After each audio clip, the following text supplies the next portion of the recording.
Nah, saya akan mempresentasikan Persatuan dan Kesatuan Bangsa Indonesia dari masa ke masa. Sebelum Indonesia merdeka pada tanggal 17 Agustus 1945, sejumlah pemimpin Indonesia telah berkumpul untuk menyusun bentuk negara, dasar negara dan isi undang-undang dasar. Badan yang bernama BPUPKI, Badan Penyelidik Usaha Persiapan Kemerdekaan Indonesia, atau dalam bahasa Jepang bernama Dokuritsu Junbi Konsakai, dibentuk oleh pemerintah penduduk Jepang pada tanggal 1 Maret 1945. Badan ini bertugas menyelidiki berbagai hal terkait dengan aspek politik, ekonomi, pemerintah, dan hal-hal yang lain yang diperlukan bagi pembentukan sebuah negara merdeka. Anggota BPUPKI berjumlah 60 orang, diantaranya masuk juga wakil dari golongan masyarakat Tionghoa. Oke anak-anak, kita akan belajar tentang perkembangan iptek di dunia. Perkembangan teknologi sebelum abad ke-20 sebagai berikut. Yang pertama, sistem pertanian di Mesopotamia.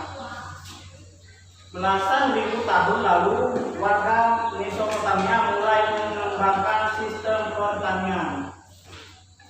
2. Mesin cetak Johann Gutenberg mengembangkan mesin cetak sekitar tahun 1440.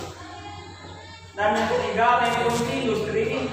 Revolusi industri merupakan perubahan radikal revolusi dalam sistem produksi barang dan jasa industri. Jadi selanjutnya yang B, perkembangan teknologi abad ke-20. Selamat siang anak. Siap. Oke, di siang hari ini kita akan belajar tentang perkembangan iptek di Indonesia. Apakah anak tahu apa itu iptek? Tidak. Bapak harus tahu. Perkembangan iptek di Indonesia telah berkembang besar dan terus melaju ke depan, seperti penemuan teknologi broadband dan penemuan pembunuh kanker. Sekarang ngerti? Masih belum? Oke, Bapak jelaskan. Menurut para ahli, iptek merupakan teknologi dari ilmu pengetahuan dan teknologi. Mau tanya sekalian, teknologi apa yang saat ini kita pakai? HP, HP, komputer, teknologi kendaraan, transportasi. Bapak saya kebun Pak. Selamat siang teman-teman semua. Siap. Saya di sini akan menjelaskan tentang karakteristik negara kesatuan Republik Indonesia. Ada yang tahu apa itu karakteristik negara kesatuan Republik Indonesia? Saya jelaskan di sini. Bentuk negara Indonesia adalah negara kesatuan, yang lebih sering disebut dengan negara kesatuan Republik Indonesia.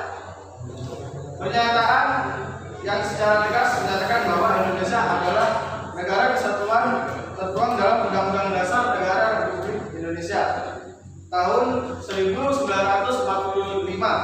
pasal 1 yang berbunyi, negara Indonesia adalah negara kesatuan yang berbentuk republik.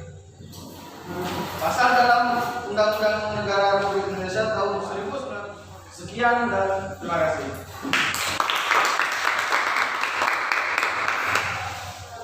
Masih sama ya? Iya. Selamat pagi anak-anak. Pagi. Apa kabar semuanya? Pagi. Baik. Oke.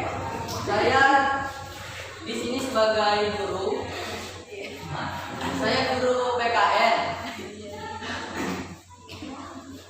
Sebelum kita belajar, saya mau menyampaikan peraturan dulu dalam pelajaran kita hari ini. Iya, Pak. Peraturannya, saat saya menjelaskan, tidak ada yang boleh ngomong atau lagi HP atau berbuat apa-apa. Yang kedua, kalau saya bertanya, kalian baru berjawab. Oke? Siap. Mari kita mulai. Kita hari ini belajar tentang persatuan dan kesatuan bangsa pada masa demokrasi liberal. Agustus 19. Oke, begitulah kesimpulan hari ini. Bapak akhirin pembelajaran kita hari ini. Sebelum kita akhiri, mari kita berdoa. Amin.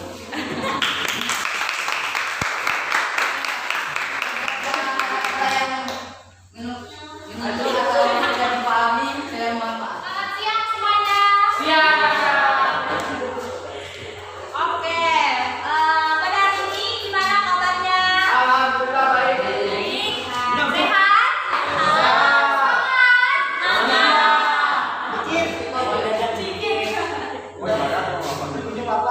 Baik, pada hari ini kita akan belajar dari materi yaitu pengaruh positif dan negatif kemajuan iptek bagi negara Kesatuan Republik Indonesia, baik itu dilihat dari aspek politik, aspek ekonomi, aspek sosial dan budaya, serta aspek hukum dan pertahanan dan keamanan.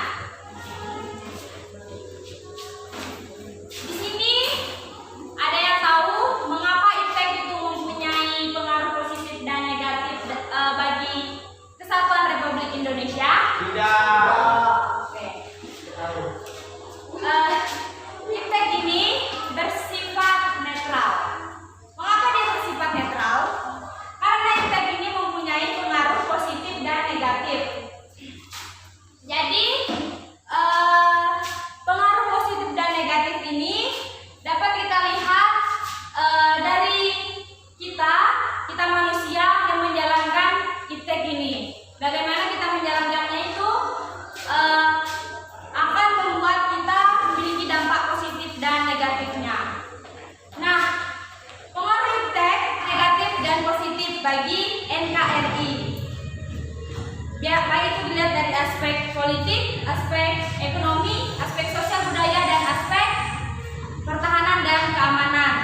Nah, itu kembali lagi kepada diri kita sendiri. Bagaimana kita menyikapi pengaruh-pengaruh itu tersebut supaya itu menjadi pengaruh positif atau negatif bagi diri kita. Sekian pembelajaran kita. Terima kasih.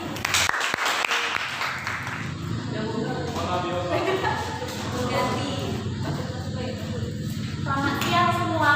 Oke, jadi pada pertemuan kali ini kita akan membahas pengaruh positif dan negatif iptek terhadap negara Kesatuan Republik Indonesia dilihat dari aspek teknologi informasi dan komunikasi, teknologi transportasi, teknologi kesehatan, dan teknologi pertanian.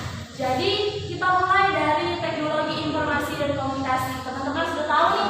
Apakah teman-teman sudah tahu bagaimana pengaruh positif dan negatif iptek terhadap teknologi informasi dan komunikasi? Tidak tahu. Oke, jadi seperti yang kita tahu, iptek ini sudah berkembang dengan sangat pesat di Indonesia ya, khususnya di teknologi informasi dan komunikasi ini. Seperti yang kita tahu, perangkat lunak berkembang, perangkat keras berkembang, internet pun berkembang. Contohnya kita ambil dari komputer ya. Komputer kalau dulu, zaman dulu itu pasti yang kayak tabung gitu, gede banget gitu kan. Sekarang dengan berkembangnya iptek, dengan berkembangnya teknologi, semakin minimalis. Oke, jadi selanjutnya kita langsung ke pengaruh positif dan negatif iptek dari teknologi informasi dan komunikasi. Oke, yang pertama, pengaruh positifnya itu memudahkan seseorang untuk mendapatkan informasi. Khususnya kalau contoh di kehidupan sehari-hari untuk kita yang pelajar, misalnya guru memberi tugas, tapi ada materi yang kita tidak pahami, tapi itu juga kita cari tahu di buku, kita tidak ketemu. Dengan adanya teknologi ini, kita bisa cari di internet. Jadi teknologi ini dampak positifnya memberikan kita bertambah pengetahuan dan bertambahnya wawasan. Oke, kita langsung yang kita tahu, kita tidak bisa menghentikan teknologi untuk berkembang di Indonesia. Semua hal boleh berkembang, semua hal boleh meningkat. Tapi dengan adanya pengaruh positif dan negatif ini, saya harapkan untuk teman-teman semua lebih bijak lagi menggunakan teknologi.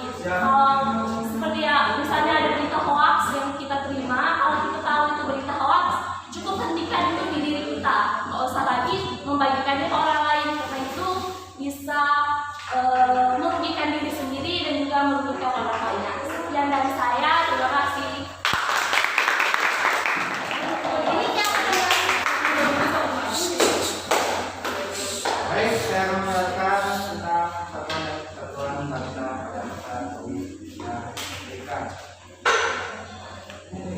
Republik Indonesia Serikat disingkat RIS adalah sebuah negara republik parlementer federal di Asia Tenggara yang pernah berdiri antara 30 Desember 1949 hingga 17 Agustus 1940. Republik Indonesia Serikat terbentuk setelah Belanda Serikat secara resmi menyerahkan kedaulatan India dinamika persatuan dan kesatuan bahwa dinamika persatuan dan kesatuan bangsa itu penting untuk dipelajari sebagai generasi bangsa untuk dipelajari sebagai upaya kita sebagai generasi bangsa untuk menjaga dan mempertahankan negara kesatuan Republik Indonesia. Sekian.